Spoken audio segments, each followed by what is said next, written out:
Ignatius juga mengalami beberapa penampakan di tengah-tengah hari selama di rumah sakit.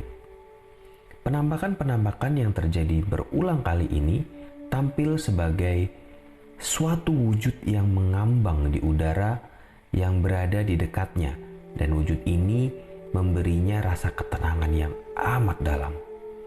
Karena wujud itu sangatlah indah.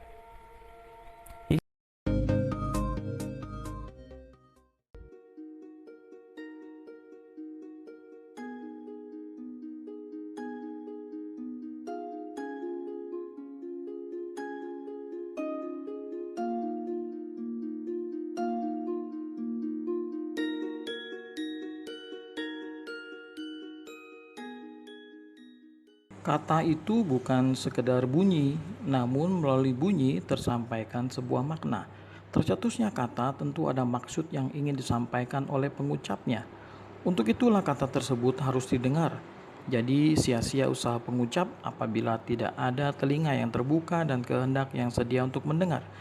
Perikop ini menyajikan dua kondisi sikap terhadap kata-kata Allah. Pertama, Samuel anak muda yang belum pernah menerima firman Allah secara langsung, dia mendengar. Dan Eli, imam dengan segudang pengalaman rohani, dia tidak mendengar. Kedua, Samuel yang menyampaikan seluruh yang difirmankan Allah kepada Eli, dan Eli yang tidak menyampaikan sepenuhnya kepada anak-anaknya. Nah, semua ini terkait dengan kata. Karena itu, ketika Samuel bangun untuk keempat kalinya dan mendengarkan firman Tuhan, ia bangun untuk menjadi bagian dari suksesi kenabian menggantikan Eli. Jadi, Allah sendiri yang memilih Samuel dan ia menyertainya. Dari sudut pandang narasi ini, Samuel adalah nabi yang sejati.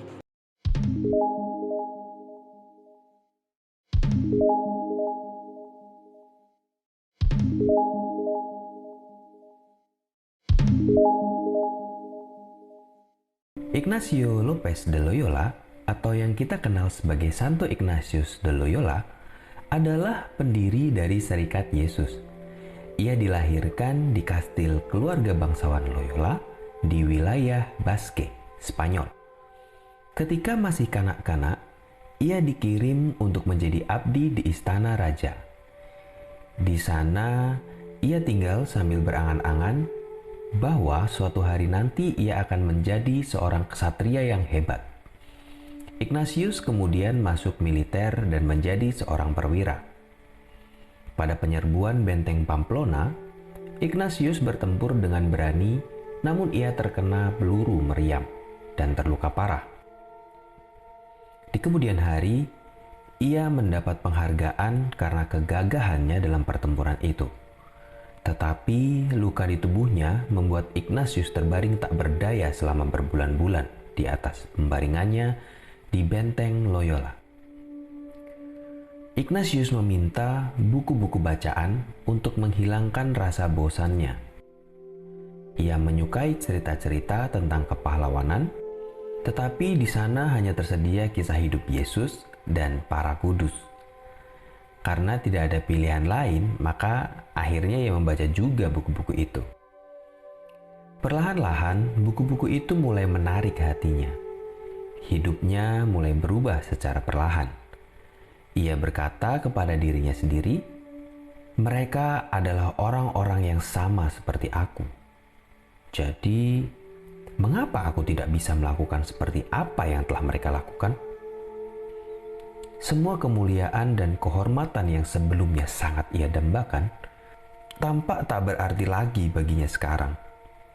Ia mulai meneladani para kudus dalam doa, silih, dan perbuatan-perbuatan baik.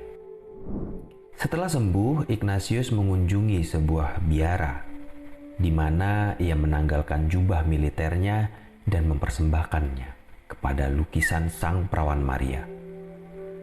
Ia kemudian pergi ke kota Catalunya dan selama beberapa bulan tinggal di sebuah gua di dekat kota itu, di mana ia berbenung dengan sangat keras. Ignatius juga mengalami beberapa penampakan di tengah-tengah hari selama di rumah sakit. Penampakan-penampakan yang terjadi berulang kali ini tampil sebagai suatu wujud yang mengambang di udara yang berada di dekatnya, dan wujud ini memberinya rasa ketenangan yang amat dalam. Karena wujud itu sangatlah indah. Ignatius lalu berziarah ke Tanah Suci dan ia bertekad untuk mentobatkan orang-orang yang belum mengenal Yesus di sana. Namun ia tidak diperkenankan. Lalu ia pulang dan mulai belajar untuk mempersiapkan dirinya berkarya bagi nama Yesus. Mula-mula ia belajar bahasa Latin bersama anak-anak sekolah dasar di Barcelona sampai kemudian meraih gelar sarjana di Universitas Paris. Sejak masih kuliah, Ignatius sering memberikan bimbingan rohani kepada teman-temannya. Di masa itu, tidaklah lazim apabila seorang awam mengajar spiritualitas. Ia lalu dicurigai sebagai penyebar bid'ah dan dipenjarakan untuk sementara waktu. Namun kemudian dilepaskan karena tidak ada bukti yang kuat kalau ia penyebar bid'ah. Kejadian itu tidak menghentikan Ignatius. Seluruh kota tidak akan cukup menampung begitu banyak rantai yang ingin aku kenakan karena cinta kepada Yesus, katanya. Di Paris, Ignatius mengajak 7 mahasiswa, 2 diantaranya adalah Santo Franciscus Xaverius dan Santo Petrus Faber, untuk bersatu mengadakan ikatan. Mereka berjanji setia dan sepakat untuk menyebarkan Injil kepada mereka yang belum mengenal Kristus. Kelompok mereka ini kemudian menghadap Paus Paulus III dan menawarkan diri untuk menjalankan tugas apa saja. Bapak Suci yang melihat semangat kerasulan mereka dan pendidikan mereka yang tinggi akhirnya mengabulkan keinginan Ignatius dan kelompoknya. Bahkan lebih jauh lagi, Bapak Suci mentahbiskan mereka menjadi imam dan ikatan persaudaraan mereka dikokohkan menjadi serikat rohaniwan.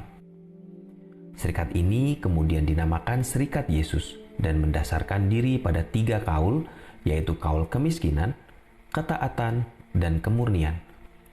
Ditambah lagi dengan 1 kaul khusus, yaitu kesigapan untuk melaksanakan perintah tahta suci kapan saja dan di mana saja. Selama 15 tahun sejak persetujuan Paus, Ignatius memimpin Serikat Yesus dari Roma. Ia menyaksikan perkembangan serikatnya berawal dari 10 orang sampai menjadi lebih dari 1.000 orang. Para imam Serikat Yesus yang kerap disebut Yesuit berkarya dari Eropa, Asia, sampai ke benua baru Amerika. Saat ini para Yesuit memiliki lebih dari 500 universitas dan perguruan tinggi, 30.000 anggota, dan mengajar lebih dari 200.000 siswa setiap tahunnya. Seringkali Ignatius berdoa, "Berilah aku hanya cinta dan rahmat-Mu ya Tuhan. Dengan itu aku sudah menjadi kaya dan aku tidak mengharapkan apa-apa lagi." Doa tersebut dikenal dengan doa penyerahan atau susipe. Begini isinya. Ambillah Tuhan dan terimalah seluruh kebebasanku, ingatanku, pikiranku, dan segenap kehendakku, segala kepunyaan dan milikku. Engkaulah yang memberikan. Padamu Tuhan, aku kembalikan. Semuanya milik-Mu. Pergunakanlah sekehendak-Mu. Berilah aku cinta dan rahmat-Mu. Cukup sudah itu bagiku.